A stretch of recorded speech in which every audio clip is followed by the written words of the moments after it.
Hello students, now I am going to explain you about overload, short circuiting and fuse.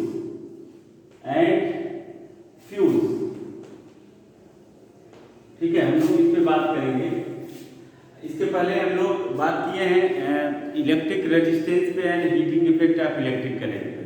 ठीक है, तो कुछ इसका भी रिलेशन वहीं से है, अभी हम बात करेंगे उस पर। ठीक है, सबसे पहले तो हम ये जानते हैं कि electric current are produce in power station and from where the electric current reach to our homes through underground cable or overhead cables. ठीक है, इलेक्ट्रिक पावर स्टेशन से जो इलेक्ट्रिसिटी की सप्लाई हमारे घरों तक होती है वो अंडरग्राउंड केबल या ओवरहेड केबल से होती है। ओवरहेड केबल का मतलब जो पोल के थ्रू केबल बांध करके एक जगह से दूसरी जगह इलेक्ट्रिसिटी को पहुंचाया जाता है थ्रू वायर्स। ठीक है, आप जानते हैं कि वायर इलेक्ट्रिक करंट को फ्लो करने के लिए पाथ चाहिए, तो पाथ कहाँ से मिलेगा? कंडक्टिंग वायर के थ्रू उनको पाथ मिलता है। ठीक, अच्छा, अब बात करते हैं कि अगर ओवरलोड, शॉर्ट सर्किटिंग या इलेक्ट्रिक फ्यूज की बात करें तो उस सबका जो रिलेशन है हमारे घर के का जो सर्किट है उसके टॉलरेंस लेवल से है। टॉलरेंस लेवल का मतलब हमारे घर का इलेक्ट्रिक सर्किट किस तरह से डिजाइन किया गया है और कितना लोड वो सह सकता है। ठीक है, हर घर का या फिर किसी जैसे आपके घर का जो इलेक्ट्रिक सर्किट होगा या आप किसी बड़े प्रतिष्ठान की बात करें, जैसे किसी होटल की बात करें, किसी बड़े मॉल की बात करें, वहाँ की इलेक्ट्रिक सर्किट की बात करें तो दोनों में डिफरेंस होगा। आपके घर की यानी डोमेस्टिक सर्किट जो होगी उसको डिजाइन किया गया होगा एक मैक्सिमम टॉलरेंट लेवल तक, और जो बड़े प्रतिष्ठान है जैसे किसी होटल का इलेक्ट्रिक सर्किट है उसमें बहुत सारे कमरे हैं, बहुत ज़्यादा इलेक्ट्रिसिटी का कंजप्शन है, तो वहाँ जो इलेक्ट्रिक सर्किट बनाया जाएगा, ठीक है, उसका टॉलरेंस लेवल और अधिक होगा। ठीक है, तो जो सर्किट्स बनाए जाते हैं वो इलेक्ट्रिक करंट के टॉलरेंस लेवल के बेसिस पे बनाए जाते हैं, और टॉलरेंस लेवल इस तरह से डिसाइड किया जाता है कि आप मैक्सिमम कितने ऑपरेटर्स यूज करते हैं अपने घरों में इलेक्ट्रिसिटी, ठीक है, के कंजप्शन के लिए। तो इस पे बात करें अगर हम ओवरलोड की बात करें तो मान लीजिए आपके घर में एक कैपेसिटी तक इलेक्ट्रिक सर्किट बनाया गया है कि आपको 5 CFL या 5 LED जलानी है। ठीक है, एक टेलीविजन आप चला रहे हैं, ओके, एक इलेक्ट्रिक मोटर है आपके घर में, इलेक्ट्रिक मोटर,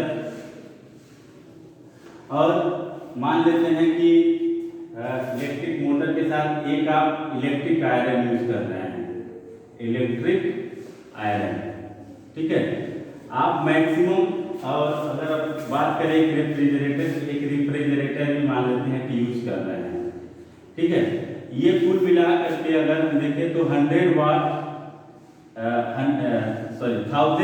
का हम मान लेते हैं कि कनेक्शन है आपके घर का, 1000 वाट का, 1000 वाट का। ठीक है, मतलब आपके घर की जो सर्किट है उसकी टॉलरेंस लेवल 1000 वाट है। इससे ज़्यादा अगर आप इलेक्ट्रिसिटी कंज्यूम करते हैं तो प्रॉब्लम क्रिएट होगी। जैसे इतनी चीज़ें आप यूज़ करते हैं और अगर आपको ज़रूरत पड़ी तो आपने और सारी चीज़ें इसके साथ, जैसे इलेक्ट्रिक गीजर यूज़ करना शुरू कर दिया, ठीक है, उसके बाद से एक और इलेक्ट्रिक मोटर्स आपने लगा लिया, एक वॉशिंग मशीन लगा लिया, एक और टीवी लगा लिया। ठीक है, अपने यूज़ के लिए आप ऑपरेटर्स बढ़ाते गए और आपके सर्किट की जो कैपेसिटी है वो 1000 वाट की है। ठीक है, तो होगा क्या, आप अपने सर्किट पे लोड बढ़ाते जा रहे हैं, यानी अपने सर्किट को ओवरलोड करते जा रहे हैं। ठीक है, तो आप सर्किट को ओवरलोड करते जाएंगे तो क्या होगा, आप जानते हैं कि इलेक्ट्रिक करंट कहीं फ्लो करता है तो वो हीटिंग इफेक्ट जनरेट करता है। ओवरलोड बढ़ने से क्या होगा, आपके सर्किट के जो वायर्स हैं, जो कनेक्टिंग केबल्स हैं, उनके ऊपर जो इंसुलेटेड कवर लगा हुआ है रबर का, प्लास्टिक का, वो वायर्स के गर्म होने के कारण क्या होंगे, धीरे धीरे पिघल जाएंगे। ठीक है, पिघल जाने से क्या होगा, आपके इलेक्ट्रिक सर्किट में आग लगने की संभावना होती है। आपके घर में जो इलेक्ट्रिक सर्किट है वो उसमें प्रॉब्लम क्रिएट होने की संभावना होती है। ठीक है, तो ओवरलोड क्या होता है कि जो मैक्सिमम टॉलरेंस लेवल है जिसके लिए आपका सर्किट डिजाइन किया गया है उससे ज़्यादा अगर उसमें इलेक्ट्रिक करंट फ्लो करता है तो that condition is known as overload. ठीक है, इस पर और आगे बात करते हैं। आप जानते हैं कि आपके इलेक्ट्रिक सर्किट में बेसिकली 3 टाइप्स के वायर यूज होते हैं। 3 टाइप्स के ऐसे पैरेलल वायर यूज होते हैं। The first one is of red colour. पहला जो वायर होगा ये रेड कलर का होगा। ठीक है, the second one is of black colour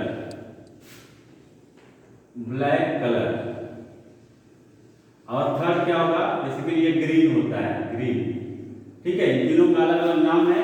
the first wire आप देखे होंगे अपने घर में, आप इलेक्ट्रिक सर्किट में देखिए या इलेक्ट्रिक प्रेस के स्विच में देखिए 3 कलर के वायर होते हैं। The first red colour wire is known as live wire. The next black colour wire is known as neutral wire and the third green colour wire is known as earth wire. ठीक है, अर्थ wire. ठीक है, अब मान लीजिए कि आपके circuit में ओवरलोड बढ़ता जा रहा है, यानी आप अपने सर्किट की कैपेसिटी से ज़्यादा ऑपरेटर्स आप यूज करने लगे अपने घरों में, मतलब आप इलेक्ट्रिसिटी का कंजप्शन क्या हो रहा है, बढ़ाते जा रहे हैं। उस कंडीशन में क्या होगा कि जो लाइव वायर होगा और या फिर न्यूट्रल वायर, दोनों क्या होंगे, मेल्ट होंगे। इसके ऊपर जो इंसुलेटिंग कवर लगा होगा रबर का या प्लास्टिक का, वो क्या होगा, वायर के हीट होने के साथ मेल्ट हो जाएगा। मेल्ट होने पे क्या होता है, ठीक है, मेल्ट होने पे क्या होगा, ये दोनों तार एक दूसरे के पैरेलली चलते हैं, दोनों एक दूसरे से टच हो जाएंगे। ठीक है, टच होने पे ये दोनों क्या होगा, टच होने से जैसे मान लीजिए ये वायर इस वायर के साथ टच हो गया, यानी इसके साथ इलेक्ट्रिक करंट यहाँ आया और इलेक्ट्रिक करंट इधर फ्लो कर गया, यानी आगे का जो पाथ है, ये पाथ इसने क्या किया, बंद कर दिया। इसके आगे इलेक्ट्रिसिटी की सप्लाई रुक जाएगी। ठीक है, तो ये कंडीशन होता है हमारा शॉर्ट सर्किटिंग का। शॉर्ट मतलब छोटा, सर्किटिंग का, सर्किट का छोटा होना। सर्किट का छोटा होने का मतलब पहले इलेक्ट्रिक करंट यहाँ से यहाँ पास होना था, अब ये सर्किट छोटा हो गया। छोटा क्यों हो गया, क्योंकि ये दोनों वायर एक दूसरे से टच कर गए। और टच कैसे करेंगे, जब सर्किट में ओवरलोड होगा, वायर मेल्ट होंगे, मेल्ट होकर क्या होंगे, एक दूसरे से चिपक जाएंगे और आगे की सर्किट बंद हो जाएगी, आगे की इलेक्ट्रिसिटी की सप्लाई बंद हो जाएगी। तो आप देखते होंगे घरों में अगर कमरे में कहीं शॉर्ट सर्किटिंग हुआ है तो उससे आगे की इलेक्ट्रिक सप्लाई बंद हो जाएगी, यानी उस कमरे में और जो ऑपरेटर्स वर्क कर रहे हैं वर्क करना बंद कर देंगे। तो ओवरलोड का मतलब आप अपने सर्किट में उसकी क्षमता से ज़्यादा यूज बढ़ाते जा रहे हैं, वो है ओवरलोड की स्थिति। और ओवरलोड के कारण ही शॉर्ट सर्किटिंग होती है। तो शॉर्ट सर्किटिंग का 2 कारण है। ठीक है, पहला कि आपने गलत कनेक्शन किया, लाइव वायर को अर्थ वायर के साथ आपने कनेक्ट कर दिया, तब इलेक्ट्रिक शॉर्ट सर्किटिंग हो सकती है। दूसरी बात कि जो वायर्स हैं, वायर्स में फॉल्ट हो जाए। वायर्स में फॉल्ट होने का मतलब जो इंसुलेटिंग डिफेक्ट आने लगे। इंसुलेटिंग डिफेक्ट आने का मतलब जो इंसुलेटर्स लगे हुए हैं वायर के ऊपर वो पिघल जाए, पिघल करके अर्थ वायर और लाइव वायर एक दूसरे से जुड़ जाए, जिससे आगे की सर्किट बंद हो जाए। तो ये होती है कंडीशन शॉर्ट सर्किटिंग और ओवरलोड। आप समझ चुके होंगे कि वो ओवरलोड का मतलब excess use of electric current in our circuit. ठीक है, electric current of in our circuit of its tolerance level, उसके टॉलरेंस से लेवल से ज़्यादा अगर हम उसका वहाँ पे इलेक्ट्रिक करंट की सप्लाई उससे लेते हैं तो वो कंडीशन क्या होगा, ओवरलोड का होगा। और ओवरलोड की वजह से शॉर्ट सर्किटिंग की समस्या आती है। ओके, बात करते हैं फ्यूज की। तो इन समस्याओं से, इन प्रॉब्लम से, आपके शॉर्ट सर्किट के प्रॉब्लम से या ओवरलोड के प्रॉब्लम से आपके सर्किट को बचाने के लिए एक सेफ्टी डिवाइस की तरह से फ्यूज यूज किया जाता है, इलेक्ट्रिक फ्यूज। ठीक है, इसको हम फ्यूज या इलेक्ट्रिक फ्यूज कहते हैं। And electric fuse is basically a safety device, is basically a safety device।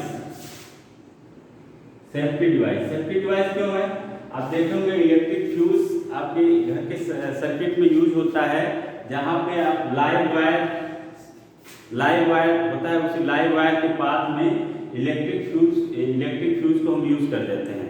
तो अगर मान लीजिए आपके घर में ओवरलोड की समस्या होती है, तो ओवरलोड की समस्या होने पर क्या होगा, ये फ्यूज इस तरह से डिजाइन होता है कि इसके अंदर जो वायर होता है, वायर ओवरलोड की वजह से जो इसका वायर होगा वो वायर पहले ही मेल्ट हो जाएगा, मेल्ट होकर के कनेक्शन को ब्रेक कर देगा और आगे की सप्लाई इलेक्ट्रिक करंट की बंद कर देगी, जिससे सर्किट में जुड़े हुए जो बाकी ऑपरेटर्स हैं, बाकी चीज़ें हैं, वो सेफ रहेंगी। उनमें शॉर्ट सर्किटिंग की वजह से फॉल्ट आने की पॉसिबिलिटी कम हो जाएगी। तो इसको जहाँ सर्किट शुरू होता है वहीं लाइव वायर के साथ इसको कनेक्ट किया जाता है कि कहीं भी ओवरलोड या फिर शॉर्ट सर्किटिंग की समस्या हो तो पहले ही सर्किट में आपके ब्रेकडाउन क्रिएट कर देता है, जिससे पूरे सर्किट में इलेक्ट्रिक करंट की सप्लाई बंद हो जाएगी और जिससे आपका सर्किट, ठीक है, आपके सर्किट में ओवरलोड या फिर शॉर्ट सर्किटिंग की वजह से जो फायर कॉज, आग लगने की संभावना होती है, सर्किट में डैमेज की जो पॉसिबिलिटी होती है उसको ये रोकेगा। इसलिए हम इसको सेफ्टी डिवाइस कह रहे हैं, ठीक है। तो आपके घरों में ये बेसिकली यूज कहाँ किया जाता है, जो मेन बोर्ड होगा उसमें लाइव वायर के साथ इसको जोड़ा जाता है। तो fuse is a safety device to protect our circuit from overload and short circuiting. Okay, अच्छा, इसमें जो वायर बनता है फ्यूज का, वो बेसिकली टिन और लेड का, ठीक है, टिन और लेड का एक तरह से मिक्सचर होता है, या आप कह सकते हैं कि जो वायर होगा वो एक या एक से ज़्यादा, दो या दो से ज़्यादा मेटल्स को कंबाइन करके बनाया जाता है, जिससे कॉम्बिनेशन का रीजन क्या है कि हम इसकी मेल्टिंग पॉइंट को कम कर देते हैं। मेल्टिंग पॉइंट कम होने से क्या होगा, जल्दी पिघल जाएगा और शॉर्ट सर्किटिंग में शॉर्ट सर्किटिंग और ओवरलोड से आपके सर्किट को बचाएगा। तो इसके अगर कैरेक्टरिस्टिक्स की बात करें, characteristics of a good fuse, ठीक है। तो पहला अगर इसकी बात करें तो फ्यूज का रेजिस्टेंस हाई होना चाहिए, ठीक है। Fuse is of high resistance, क्या रेजिस्टेंस क्या होना चाहिए, हाई होना चाहिए। दूसरी चीज, दूसरा पॉइंट कि इसका जो मेल्टिंग पॉइंट है, मेल्टिंग पॉइंट लो होना चाहिए, मेल्टिंग पॉइंट इज लो, ठीक। और थर्ड अगर कैरेक्टरिस्टिक की बात करें तो ये it heated faster than that of metallic wire in the circuit, than that of metallic wires in the circuit, ठीक है, इन द सर्किट। तो इसमें देखिए इसके तीन कैरेक्टरिस्टिक हैं। फ्यूज का रेजिस्टेंस हाई होना चाहिए, तो जो भी मेटल्स को मिला के हम फ्यूज बनाते हैं उसका रेजिस्टेंस बहुत हाई होता है, ठीक है। इसके बाद इसका मेल्टिंग पॉइंट लो होना चाहिए। मेल्टिंग पॉइंट लो होने से सेंस है कि जैसे ही ओवरलोड हो, इसमें जो वायर होता है वो वायर पिघल जाए और सर्किट ब्रेकडाउन कर दे, इलेक्ट्रिक करंट की सप्लाई सर्किट में बंद हो जाए। तो मेल्टिंग पॉइंट इसका लो होना चाहिए। और ये जो मेटेलिक वायर यूज हुआ है, जैसे मान लीजिए ओवरलोड की समस्या होती है शॉर्ट सर्किटिंग में, तो फ्यूज का जो वायर होगा वो भी मेल्ट होगा, वो भी हीट होगा, और जो हमारे सर्किट में वायर्स यूज हुए वो भी हीट होंगे। तो वो ये फ्यूज का वायर जो हमारे सर्किट के वायर्स हैं एंड कनेक्टिंग वायर्स, उनसे फास्टर हीट होना चाहिए कि उनके हीट अभी वो हल्के थोड़े बहुत हीट हुए हैं, ये तेजी से हीट होकर के पिघल जाए, मेल्ट हो जाए, क्योंकि मेल्टिंग पॉइंट इसका लो होता है। इसलिए जैसे ही ये गर्म होगा नियर अबाउट 200 डिग्री सेंटीग्रेड, इससे ज़्यादा ये टेम्परेचर बियर नहीं कर पाता है। 200 डिग्री सेंटीग्रेड जाते जाते वायर क्या होगा, पिघल जाएगा और सर्किट में जो इलेक्ट्रिक करंट का फ्लो है उसको रोक देगा, ठीक है। तो ये थ्री कैरेक्टरिस्टिक्स ऑफ फ्यूज हैं। Fuse is of high resistance fuse का ज़्यादा होना चाहिए, उसका मेल्टिंग पॉइंट कम होना चाहिए, और वो सर्किट में जो कनेक्टिंग वायर्स हैं उनसे फास्टर हीट होना चाहिए, जिससे वो इजीली ब्रेक डाउन कर सके सर्किट में इलेक्ट्रिक करंट का, जिससे हमारा इलेक्ट्रिक सर्किट डैमेज होने से बच सके। तो ये सब कैरेक्टरिस्टिक्स ऑफ फ्यूज है। ठीक है, नाउ अडेज बेसिकली कार्ट्रेज फ्यूज यूज किए जाते हैं। कार्ट्रेज फ्यूज होता है जो आजकल सर्किट में यूज करते हैं। एक ऐसे ग्लास का एक बॉक्स होता है जिसमें दो मेटेलिक कैप लगे होते हैं यहाँ पे। ठीक है, दो मेटेलिक कैप होते हैं और इनके बीच में एक वायर यूज किया जाता है। ये फ्यूज है, फ्यूज वायर। इसके बीच में एक फ्यूज वायर यूज किया जाता है। इसको कार्ट्रेज यूज करते हैं। तो आजकल आपके जो इलेक्ट्रिकल अप्लायंसेज हैं, जैसे आप घर में इन्वर्टर देखते होंगे या टेलीविजन, जो पुराने वाली टेलीविजन थी उसमें भी फ्यूज होता था। ठीक है, तो बहुत सारे इलेक्ट्रिकल अप्लायंसेज में फ्यूज की तरह से कार्ट्रेज यूज किया जाता है। ओके, तो ये हो गया ऑल अबाउट फ्यूज। ठीक है, एक चीज पे और बात करना चाह रहे थे कि जो अर्थ वायर यूज होता है हमारे इलेक्ट्रिक करंट में, वो उसका पर्पस क्या होता है। देखिए, जो जैसे आप इलेक्ट्रिक प्रेस की बात करें तो आप जानते हैं इलेक्ट्रिक प्रेस में जो सरफेस होता है बाहर का वो मेटेलिक होता है। तो कहीं भी इंसुलेटिंग फॉल्ट हो या फिर रॉन्ग कनेक्शन की वजह से ये पॉसिबिलिटी होती है कि उस मेटेलिक पार्ट में इलेक्ट्रिक करंट आ जाए और आप जैसे ही प्रेस को छुएं आपको इलेक्ट्रिक शॉक लगने का डर होता है।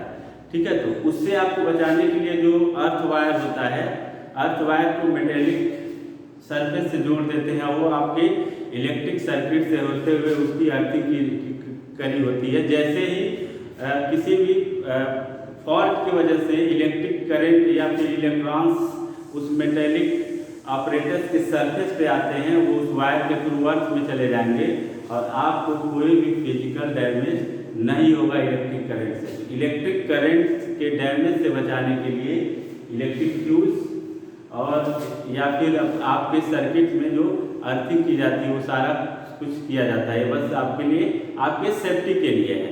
ओके, चलिए इसके बाद हम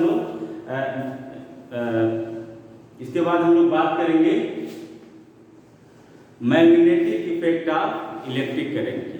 ठीक है, इसके बाद हम लोग magnetic effect of electric current क्या है और उसके क्या क्या यूटिलिटीज हैं, क्या क्या एप्लीकेशंस है, उस पर हम लोग बात करेंगे। Okay, thank you.